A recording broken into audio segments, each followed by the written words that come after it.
mure van die huis is stil en koud. Die foto teen die muur word stadig oud.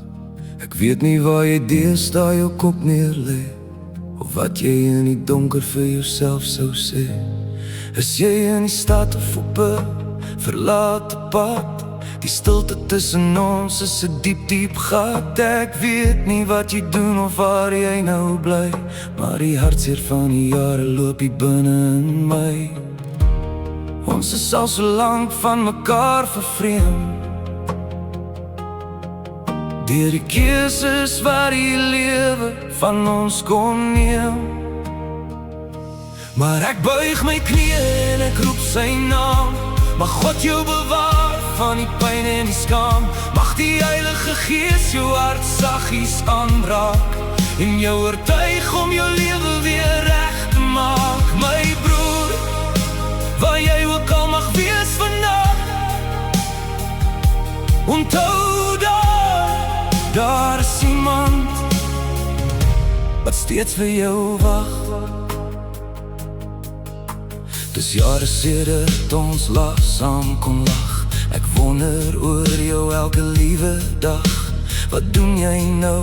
Is jy dalk alleen of val daar op jou ook 'n bietjie seën? Ek ken nie meer die klank van jou stem, deur die kettings van die wêreld vasgeklem. Maar in my gebede sal ek jou altyd kry, al is jy 'n vreemdeling wat ver woon van my. Die bloed in ons hare is dieselfde stroom, al is ons nou weggegooi in 'n bose droom.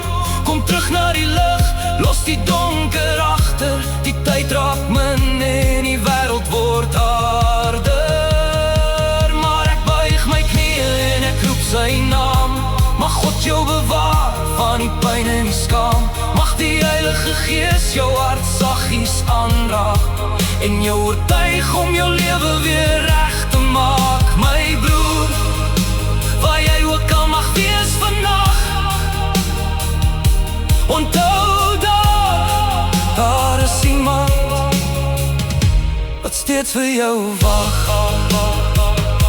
Mag hy jou bewaar, mag hy jou lei, tot jy weer die pad vind terug na my broer.